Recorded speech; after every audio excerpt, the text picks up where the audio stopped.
Hey everyone, today I'm going to show you how to turn portrait mode on or off in Snapchat.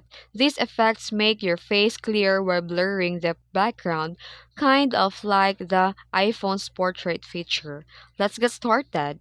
First, open the Snapchat app on your phone and now go to camera screen where you usually take snaps. And on the right side of the screen, look for the camera tools menu. And here, tap on focus and it's the Snapchat's version for the portrait mode. And once you tap in, your face will stay sharp while the background gets blurred. That means that the portrait mode is on.